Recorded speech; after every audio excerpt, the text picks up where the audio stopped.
Sénéchal, Bénérabe, Saint-Souci,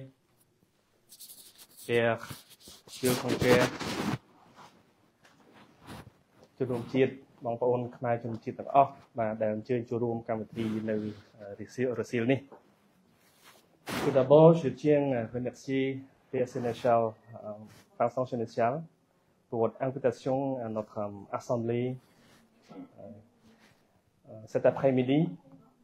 pour l'échange sur le thème, l'échange interreligieux sur le thème conversion, détachement spirituel et écologie, qui est le thème important pour la compréhension entre les religions pour harmonie sociale. បាទខ្ញុំកណ្ណាសូមជម្រាបការនេះសូមកាត់ផ្សាយអង្គមប្រជាជនបាទសាមសុជាបងប្អូនជំនុំជាតិខ្មែរទាំងអស់បាទខ្ញុំគិតថាក៏ដូចជាលោកបណ្ឌិតអង្គញាគូចមីលីបាទខ្ញុំក៏ដូចជាបងប្អូនខ្មែរភាគច្រើនដែលអញ្ជើញមកទីនេះប្រហែលជាធ្លាប់បានស្ដាប់ដល់ផ្ទាល់តែម្ដងតាម YouTube ចំពោះប្រជាជនការបកស្រាយផ្សេងៗរបស់ប្រជាជនសាមសុជាក៏ដូចជាលោកបណ្ឌិតគូចមីលីហើយខ្ញុំកណ្ណាតែងតែមានការកោតសរសើរពីការបកស្រាយដោយផ្អែកលើតថភាពសាសនាផ្អែកលើពុទ្ធសាសនាមែនក៏ប៉ុន្តែជារបៀបសម្រាយងាយយល់ហើយបងប្អូនខ្មែរយើងអាចប្រតិបត្តិតាមបាទក៏ដូចជាលោកបណ្ឌិតគូចមីលីដែលបានបកស្រាយអំពីកិច្ចការងារសង្គមដោយតាមរយៈមូលនិធិសិក្សាធិការបាទក្នុងពេលនេះI'll turn to English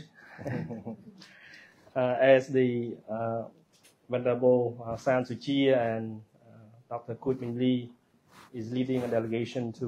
Paris on the European tour, I think to commemorate the International Day of Peace. It normally happens on September every year. It's the UN declaration. I would just to give you a quote because we are now in the world is facing a turbulent time, especially Europe is facing war. To give you a quote by our Prime Minister Agama Hasana Pradejo Hun Sen. We cannot use war to end war. And Cambodian experience, we of Cambodian understand this very clearly. End quote. And I thank you very much.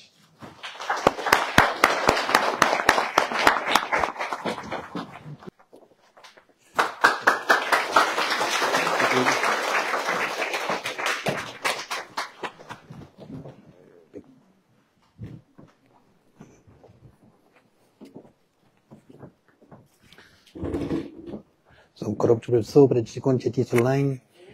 Look, I could down, neck Oknia, bump on, then Oknia. What a trip this has been. Quel voyage incroyable on vient de faire. On vient de loin pour vous rencontrer. On vient d'Australie, on vient du Cambodge, on vient de Rome, de Monaco, et enfin, ce soir, on arrive à Paris. Après un voyage qui a été une belle aventure pour nous, un peu épuisante. On n'a plus beaucoup de voix, mais il nous reste encore un peu de souffle pour vous partager la joie et l'espoir, à mon avis, qu'on est venu transmettre. L'espoir qu'on est venu transmettre d'une conversion possible où chacun de nous, sur le chemin qui est le sien, dans la tradition qu'il a reçue, essaye de construire un monde meilleur. Et surtout face aux enjeux que vous avez cités, monsieur l'ambassadeur, de paix, qui ont dévasté pendant des années le Cambodge en raison de la guerre, et aujourd'hui de nouveaux enjeux aussi qui sont environnementaux. On sait bien que ces enjeux nous concernent tous et que personne ne peut faire semblant de les ignorer. Ces enjeux, on les voit autour de nous. On les voit dans les saisons qui changent. On les voit dans le climat aussi, qui est déréglé. On les voit dans nos jardins. On les voit dans nos parcs. On les voit dans nos rivières. Et au Cambodge, depuis 3 ans, comme en France depuis 30 ans, on en est témoin. Pourtant, il faut qu'on se demande comment faire pour changer et comment porter un message d'espoir. Nous, comme chrétiens, on a parmi nos 3 vertus les plus importantes l'espérance. Et c'est de cette espérance dont on doit être les témoins. On ne peut pas être des témoins de la bonne nouvelle si on n'a que des mauvaises nouvelles à annoncer. Il y a une bonne nouvelle à vous annoncer. Moi, la bonne nouvelle que je veux vous annoncer, c'est que avec 2 amis, avec Kwik Ming Lee, le Nek Orkneyar Kwik Ming Lee, avec le vénérable Santo Chia, on a décidé qu'on pouvait marcher ensemble et qu'on pouvait proposer une conversion possible qui est écologique. On commence peut-être pas par changer tout ce qu'on doit changer, mais au moins par faire quelques efforts pour prendre conscience de la responsabilité qu'on a tous. Le monde a besoin de modèles. Les modèles qu'on avait dans le passé sont passés. Il y a plus de 30 ans déjà, le Saint Jean-Paul II et Moha Ghosananda ont eu la grâce de se rencontrer. 2 personnes qui étaient à leur époque des prophètes pour la paix contre les horreurs du communisme en Pologne ou les horreurs des Khmers rouges au Cambodge.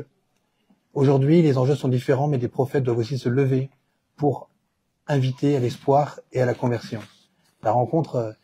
entre Saint Jean-Paul II et le Moha Ghosananda a eu lieu tellement longtemps que ces 2 grands modèles nous attendent déjà au ciel. Aujourd'hui, il faut qu'une nouvelle rencontre soit possible, et c'est avec une fierté et une grande reconnaissance que nous avons pu rencontrer Sa Sainteté le Pape François, une rencontre incroyable qui lui aussi l'a clairement ému. Ce voyage est prophétique aussi parce qu'on est pu aller à Ventimille, où il y a des tragédies humaines qui se passent à cause des flux de réfugiés. Kwik Ming Lee, qui lui-même a été réfugié en Thaïlande, puis aux Philippines, puis aux États-Unis, est devenu aujourd'hui bienfaiteur. Lui qui a été aidé quand il était dans la difficulté, a pu en son tour aider.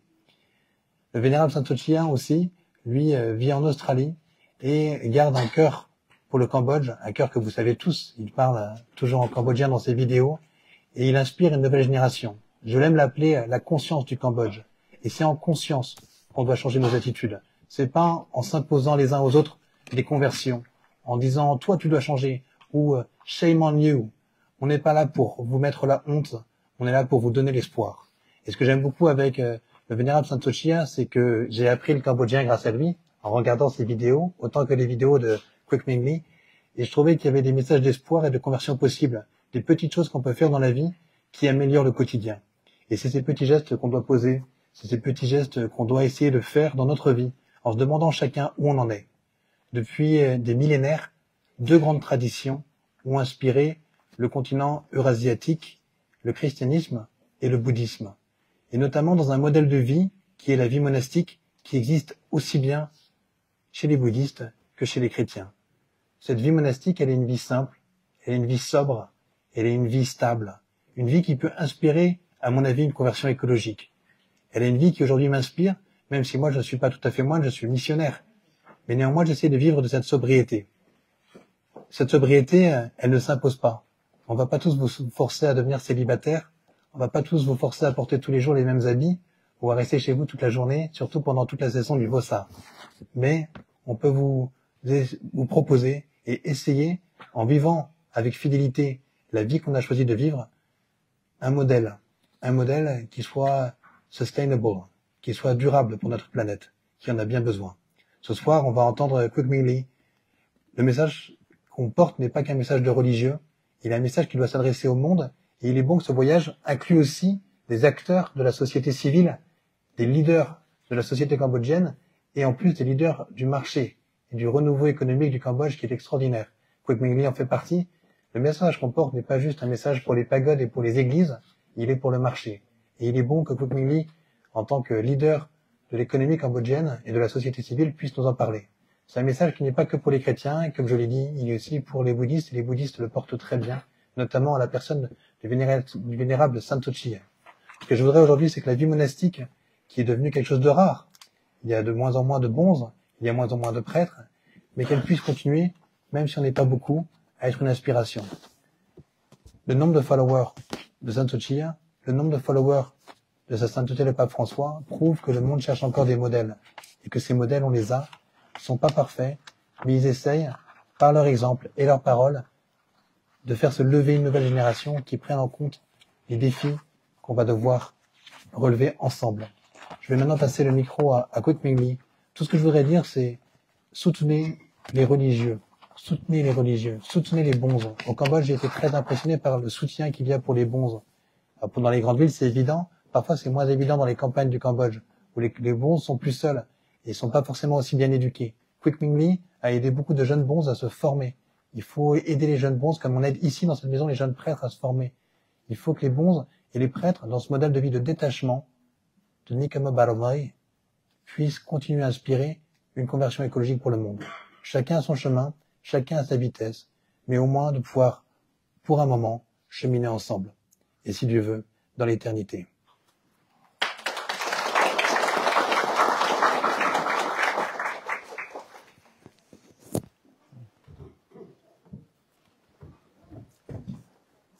Hello, but I will translate. exactly what did you just say? ខ្ញុំអត់ចេះបារាំងហើយគាត់និយាយសិនបារាំងអញ្ចឹងនិយាយថាម៉េចខ្លះ តែមិនក៏យល់ដែរ អរគុណច្រើន Father Will Conquer ហើយសូមគោរពដល់ថ្វាយបង្គំដល់គុណហើយសូមគោរពដល់ Father ដែលអ្នកតំណាងនៅខាងនេះនៅ Church ដែលផ្ដល់កន្លែងស្នាក់នៅឲ្យពួកខ្ញុំទាំងអស់គ្នាអរគុណច្រើន Je voudrais commencer par remercier chaleureusement ceux qui nous accueillent, saluer le vénérable, son excellence monsieur l'ambassadeur, et le père Vincent Sénéchal qui nous fait la générosité de nous accueillir dans cette maison.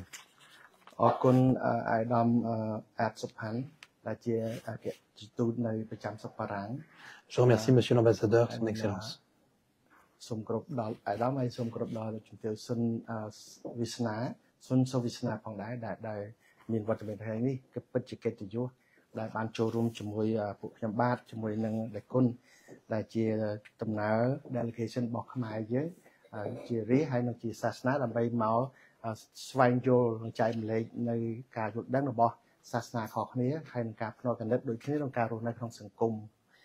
Nous avons fait un voyage pour essayer de mieux se comprendre les uns les autres dans nos différences, pour pouvoir mieux vivre ensemble dans notre société.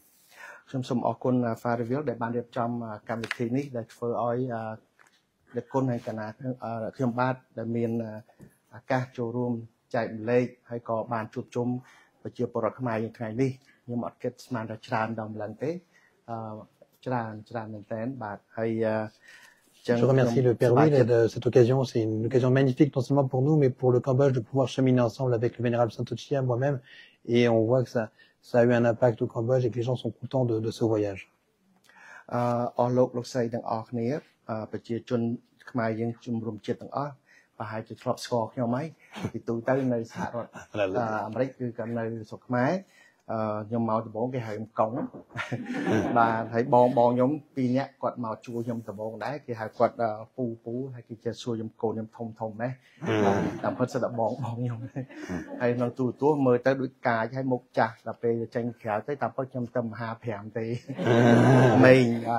En cambodgien, les gens ne savent jamais comment m'appeler. Ils me disent que je suis ton grand frère ou ton grand-père ou ton oncle. Maintenant, j'ai l'air très vieux, mais j'ai seulement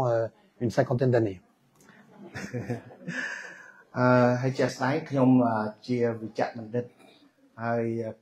General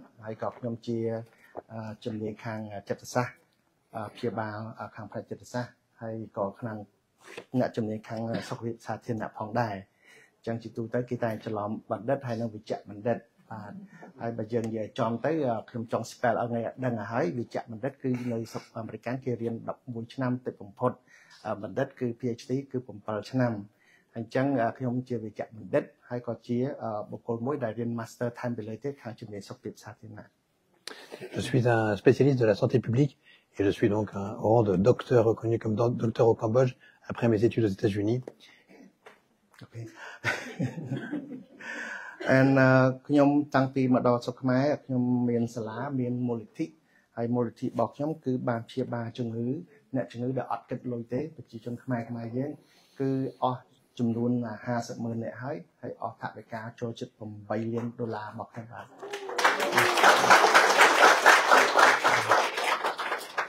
ហើយក្នុងនាមជាវិជ្ជបណ្ឌិតតាំងពីកើតមកខ្ញុំអត់ដែរបានលុយ$1ទេប៉ុន្តែអ្នកជំងឺម្នាក់មកគឺខ្ញុំចំណាយអស់មធ្យមភាពពី100ដល់500អ្នកខ្លះ1000ដោយសារស្រុកខ្មែរយើងថ្នាំវាមានច្រើនប្រភេទមកពីបារាំងមកពីអាល្លឺម៉ង់មកពីឥណ្ឌាមកវៀតណាមមកពីម៉ាឡេស៊ីចឹងទៅប៉ុន្តែខ្ញុំស្វែងយល់ថាថ្នាំដែលមកពីប្រទេសមួយចំនួនដាក់ទៅវាអត់ជួយទេតែវាបាតកម្មជាពិសេសថ្នាំផ្លូវចិត្តវាបាតកម្មឲ្យធ្វើគាត់ធ្វើទុកលើដើមអញ្ចឹងខ្ញុំព្យាយាមរកថ្នាំណាដែលអាចប្រើទៅមិនធ្វើទុក nămដូចគ្នាប៉ុន្តែមកប្រទេសខុសគ្នាគឺធ្វើទុកបាទអញ្ចឹងរាល់ថ្ងៃនេះគឺខ្ញុំសាជាឆ្នាំបន្ថែមទៀតហើយតកតូននឹងការព្យាបាលនេះគឺយើងអាចឃើញថានៅស្រុកខ្មែរយើងស្ទើរតែ 70% ហើយសិតតែអ្នកជំងឺផ្លូវចិត្តដែលជាគេហៅថាបន្សល់ចេញមកពីសង្គ្រាមដែលសប្តាហ៍នេះគឺភាពក្រីក្ររបស់ប្រជាជនមួយចំនួនភាពមានលើសលប់របស់ប្រជាជនមួយចំនួនភាពស្វែងយល់កំពុងតែអត់ដឹងនៅខ្លួនឯងកន្លែងណាមួយចំនួនធ្វើឲ្យពួកគាត់ទាំងអង្គជួលច្បល់អញ្ចឹងទាំងអស់ហ្នឹងគឺសិតតែគេហៅថាស្ថិរភាពនៅអារម្មណ៍របស់គាត់អត់តមានអញ្ចឹងធ្វើឲ្យប្រជាជនខ្មែរយើងគឺស្ថិតនៅក្នុងវិលផ្លូវចិត្ត D'accord. En résumé, Monsieur Kodongli a non seulement une école qui a beaucoup de branches au Cambodge, mais il a aussi une fondation qui aide à proposer des soins de façon gratuite aux plus démunis du Cambodge et des personnes qui ont des problèmes non seulement physiques mais aussi psychologiques. Plus de 70% des Cambodgiens, selon lui, ont des traumatismes suite à la guerre et des blessures qui restent. Et donc, il y a une sorte d'instabilité psychologique. Et aujourd'hui, c'est surtout l'accompagnement psychologique et psychiatrique qui fait pour des personnes, aussi en raison du fait que les médicaments sont difficiles d'accès au Cambodge, et que du coup, il doit aider à trouver les bons médicaments pour éviter d'avoir des contre-effets d'une mauvaise prescription. មុននឹងខ្ញុំចាប់ផ្ដើមបន្តទៅខ្ញុំចង់បង្ហាញប្រវត្តិរបស់ខ្ញុំបន្តិចខ្ញុំកើតឆ្នាំ1969ប៉ុន្តែកដាស្នាមនឹងធ្វើម៉េចវាខ្លាចទៅជា72បាទ Je suis né, avant de commencer, je vais juste vous raconter un peu ma vie. Je suis né en 1969, mais je ne sais pas pourquoi sur les papiers d'identité il y a marqué 1972. ជាជនខ្មែរអត់មាន birthday ពិតទេមិនថានៅ Nous les Cambodgiens ស្រុកខ្មែរក៏ដោយអានោះជាភាពជាក់ស្ដែងអញ្ចឹង69ខ្ញុំអាយុ6ឆ្នាំហើយពេល75ខ្ញុំចាំតែពេលហ្នឹងគឺនៅបាត់ដំបងគេបាញ់ផាំងគេឲ្យប្រជាជនចេញមកទាំងអស់ហើយជន់កគ្នាអត់មានកន្លែងដើរទេនៅពេលហ្នឹងខ្ញុំចាំច្បាស់តទៅពេលហ្នឹងមកគឺខ្ញុំចាំតែនៅវាសែដើរប្រហែល2 3ថ្ងៃហើយបន្ទាប់មកទៀតគឺចាប់ដើមធ្វើការហើយពេលធ្វើការខ្ញុំចាំតែធ្វើការលុយដំគេវាយទៅមកអាយុ6ឆ្នាំប៉ុន្តែខ្ញុំចាំគេវាយខ្លាំងណាស់ជាពិសេសបងខ្ញុំគេវាយគ្រប់គ្នាបាទហើយនៅផ្សេងទៀតអស់បងប្អូនខ្ញុំប្រុស5ស្រី3ហើយប្រុសបងហើយស្រីប្អូនហើយខ្ញុំទី4កដាលអញ្ចឹងខ្ញុំទី4ហើយប្អូនប្រុសខ្ញុំមួយទៀតទី5អាយុ5ហើយ6ឆ្នាំគឺយើងរស់នៅដោយខ្លួនឯងដើរចាប់អីប៉ុណ្ណាញ៉ាំប៉ុណ្ណឹងគឺដល់អត់មានអីទទួលខុសត្រូវទេហើយមួយថ្ងៃគឺយើងតែងតែសេចយំឃ្លាននឹងមកហើយខ្ញុំចាំថាបងខ្ញុំគាត់លួចបបរគេយកដែកដុតកំ plei គាត់បងមួយទៀតគាត់លួចស្វាយញ៉ាំគេឲ្យញ៉ាំស្វាយទាល់តែហាមកលែងកើតហើយបងខ្ញុំទី3គាត់លួចស្រូវហើយជំនាន់ហ្នឹងបងប្អូនយើងដឹងហើយបើអត់លួចគឺស្លាប់ចឹងប្រជាជនខ្មែរយើងអាចនិយាយថាសិតតែលួចដើម្បីរស់ Du coup, tout ça pour dire que comme il vous raconte sa vie douloureuse et surtout son enfance, comme il est né en 69, vous faites le calcul, il a connu même pas une année de paix avant qu'en 70 éclate la guerre civile, puis en 75 les Khmers rouges. Il se souvient seulement des soldats qui sont rentrés dans Battambang et qui les ont expulsés sous le feu des armes et de la violence qu'il a connue dans le travail forcé pendant 4 ans, pendant ces 4 années terribles d'entre 75 et 79 au Cambodge. Et il se souvient de cette violence et voilà, la seule chose qu'ils avaient à manger, c'était des mangues. Et il n'y avait pas grand-chose à manger. ពេលបងទី3ខ្ញុំគាត់លួចពេលហ្នឹងយើងដឹងហើយជំនាន់ស្រុកខ្មែរក្រហមពេលមានស្បោមកអត់លិចទឹកទេពេលសូត្រច្បូតដាក់ហ្នឹងច្បូតដាក់ស្បោហ្នឹងហើយចងឲ្យចិត្តទៅដាក់ក្នុងផុកអញ្ចឹងគាត់ប្រាប់តាវាស្រែទីប្រមាណទៅយកឡើងទៅយកទៅអញ្ចឹងយកទៅគាត់ចាប់បានអញ្ចឹងគេហៅគាត់មកសួរគាត់ឆ្លើយថាមកឲ្យទៅយកអញ្ចឹងស្អែកឡើងគេចាប់ហើយគាត់មានផ្ទៃពោះ6ជុំ7ខែអញ្ចឹងគេឲ្យជីកភ្នោទាំងអស់តាមគ្រួសារប្រហែលជា4ម៉ែត្រនិង2ម៉ែត្រហ្នឹងនេះតាមគ្រួសារហើយមកយប់ហ្នឹងជីកឲ្យហើយបើជីកឲ្យហើយគឺត្រូវស្លាប់ទាំងអស់គ្នាជីកហើយក៏ត្រូវស្លាប់ដែរអញ្ចឹងតែយើងខំជីកឲ្យហើយលោកគេមានមេត្តាធម៌ចំណហ្នឹងជីកហើយទៅស្រាប់តែគេថាអត់អីវិញអញ្ចឹងពួកខ្ញុំទាំងអស់គ្នាគឺនាំគ្នាយំហ៊ូពេលហ្នឹងទៅក៏វាជាទិដ្ឋភាពមួយប៉ុន្តែបន្ទាប់មកទៀតយើងឃើញថាជំនាន់ហ្នឹងដឹងហើយគឺផ្ញើយើងងាប់ច្រើន ដើរក៏ងាប់ឈោក៏ងាប់ងប់ដួលដោយសារអត់អីញ៉ាំហ្មងហើយយើងទាំងអស់ឲ្យគាត់យកកទេរុំយកបោះចោលប៉ុណ្្នឹងឯងហ្នឹងទិដ្ឋភាពកូនខ្មែរយើងវាមានជីវិតជូរចត់អញ្ចឹង79មកដល់ពួកខ្ញុំគឺលបាត់លបាយដោយប្រជាជនទូទៅអញ្ចឹងគឺសម្រុកទៅរកគេហៅសេចក្តីសុខ refuge អញ្ចឹងយើងទៅ refugee នៅខាងវិដានៅនងច័ន្ទកំពង់ខ្មែរដែលថារត់ទៅមុនគេដល់ពេលទៅដល់នងច័ន្ទគឺនៅវត្តនៅកន្លែងស្អីប្រទេសក្រុមផ្ទះប្រជាជនអស់សិតទៅនៅក្រុមផ្ទះប្រជាជនក្រុមផ្ទះមួយហ្នឹងគឺមេចៅបាទសិតគេផ្ទះមេចៅប៉ុន្តែគេចេះចិនគេជីវអញ្ចឹងបានតែមួយទឹកមេចៅហ្នឹងម្ដាយគាត់ប្រាប់ថារៀបចំវ៉ាន់ទុកសុបួរទៅព្រោះជប់នេះគេមកប្លន់ទាំងអស់គ្នាអញ្ចឹងទៅក៏យើងលួចលាក់ស្រូវមាសអីតិចតួចដែលគាត់មានហ្នឹងលុយតែគាត់មកទឹកទៅដល់ហ្នឹងគាត់លក់ពោលលក់ឲ្យភ្លាមក៏បានយប់ឡើងគេមកប្លន់មែនអញ្ចឹងទៅលាក់អត់អស់សដូចខ្សែកមួយអញ្ចឹងគាត់ដាក់នៅក្នុងកន្លែងគាត់បៅប្អូនខ្ញុំក៏បៅអញ្ចឹងគាត់ដាក់ទៅគាត់ចេះក្តិចកូនប្អូនរបស់ខ្ញុំដើម្បីកុំឲ្យចោលសង្ស័យអញ្ចឹងដល់យប់ហ្នឹងទៅគឺប្រជាជនអស់គឺសិតតែអត់មានសល់ទេគឺសល់តែខ្លួនទេដូចជំនាន់ Jewish អញ្ចឹងណាគេដោះថ្មិញមាសដោះអីចេញអស់ជាតិអស់កោសក់ទៀតតែយើងគាត់អន់មួយគេអត់កោសក់ប៉ុណ្ណឹងប៉ុន្តែគេបញ្ជូនយើងទៅស្លាប់អញ្ចឹងគេបញ្ជូនព្រលឹមឡើងរាប់រយឡានមកដល់បញ្ជូនចូលឡានជូនចូលឡាន En résumé, Megni essaie de raconter les épisodes d'évasion, de la souffrance qu'ils avaient, du fait qu'ils devaient essayer de cacher le peu qu'ils avaient dans les vêtements qu'ils avaient. Il raconte quand en partant, il restait un tout petit peu d'or et un peu comme on a ces scènes dans le ghetto de Varsovie où les Juifs ont été pillés même de l'or qu'ils avaient dans les dents. C'était la même chose au Cambodge, une même souffrance, une même horreur, une horreur dont il garde un souvenir terrible, mais dont il s'est remis et dont il nous partage l'expérience.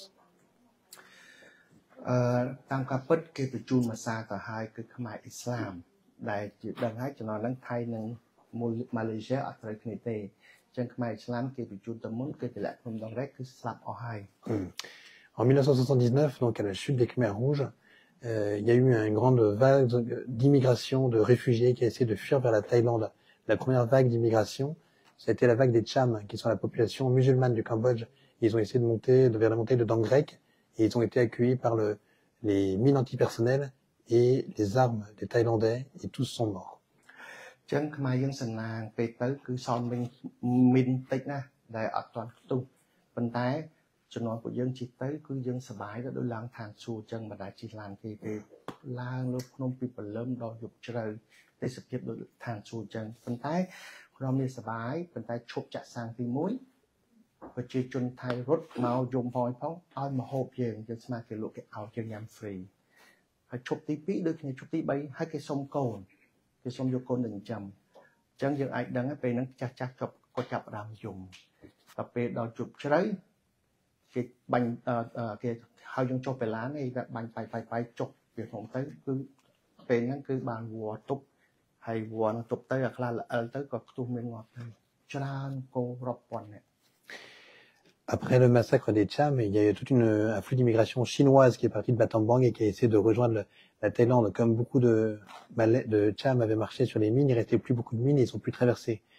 Mais au début, ils ont été accueillis plutôt bien et lui il pensait qu'il était arrivé au paradis. Ça a malheureusement duré que quelques jours. Et après quelques jours, c'est l'incident du massacre de Dang Rek. Vous pouvez regarder sur Internet. Et les Chinois qui étaient là ont été pris dans des bus et emmenés en haut des falaises de Dang Rek et jetés. Les plus vieux ne pourront même pas marcher parce que c'était tellement abrupt que certains tombaient et mouraient d'épuisement.